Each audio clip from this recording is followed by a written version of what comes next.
Hi Geonugget enthusiasts, I am Dr. Karen Goldberg with the Department of Geology at K-State, and today I invite you to join me in a field trip to western Kansas where we're going to be visiting an oil rig and learn all about how we extract petroleum from the carbonate rocks.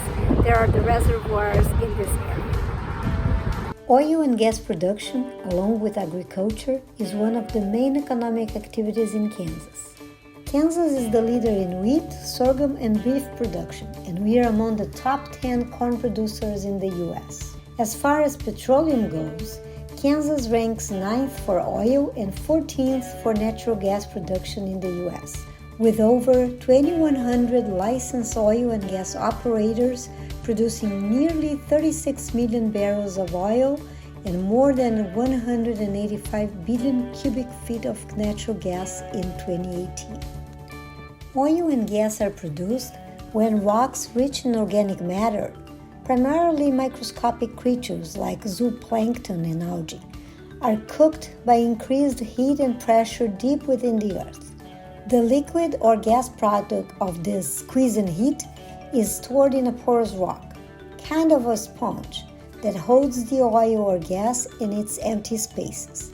This porous layer is called a reservoir rock.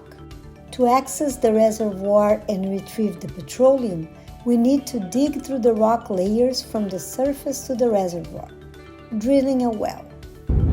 So this is Tom Pronoud. Hi, everybody.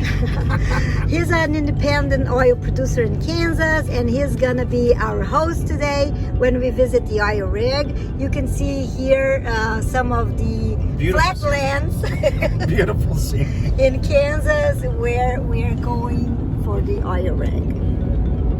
From the distance, we can see the derrick that supports the drilling apparatus. The drilling process is monitored from the doghouse. Out there, we can see the drilling rig. A drill bit rotates to cut the rock. To get deeper and deeper, drill strings are attached to the top and pushed down into the hole as the drill bit eats away the rock at the bottom.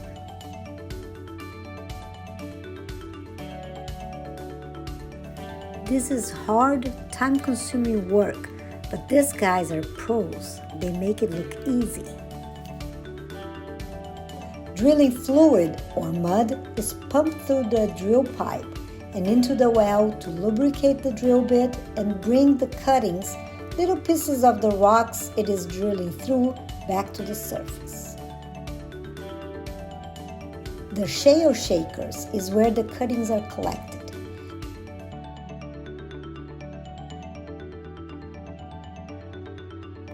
The mud pit or mud tank is this open container that stores the drilling mud, which is continuously recirculated. Once the drillers reach the target depth, they have to remove the drill segments that were put in so that the wireline tools can be lowered down the open hole. They grab a stand, two connected drill strings by the collar, unscrew,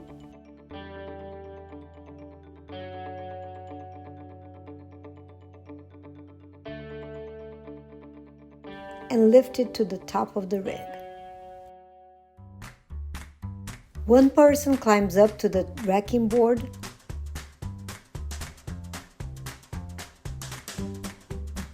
to stash it away.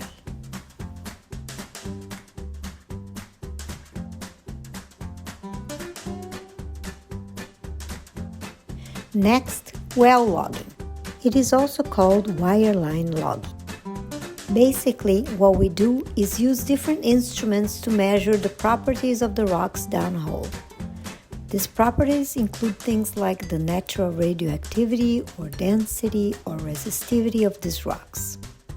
The different responses can be recorded in logs that we can use to make decisions about drilling and production operations.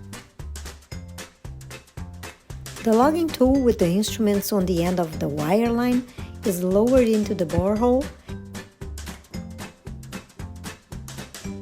and it reads the rock properties as it is pulled up. The data is recorded in real time in the truck connected to the sensors and displayed as well logs where the property measurements are shown on the horizontal axis and the depth runs vertically. Once all is done and refined oil, it is pumped out of the producing well and stored in tanks. The three smaller tanks are oil storage tanks. The tallest tank is called a gun barrel. And then the shorter tank on the right is a saltwater tank. The oil is always pumped with some water, and it's pumped into that gun barrel. That gun barrel has a series of baffles that separates the oil. You can see the line coming out of the top, going over to the storage tanks. That white plastic line, it's taking oil off the top of the gun barrel, putting it in storage, and then the salt water, you can't see the line, but down low, the salt water goes into that tank.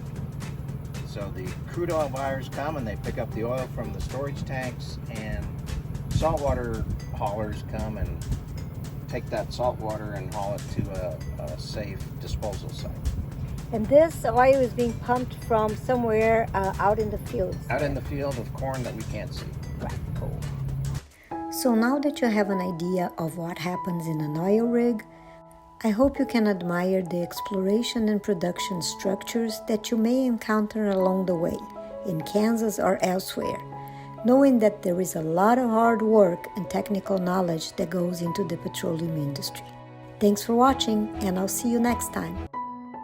Bye!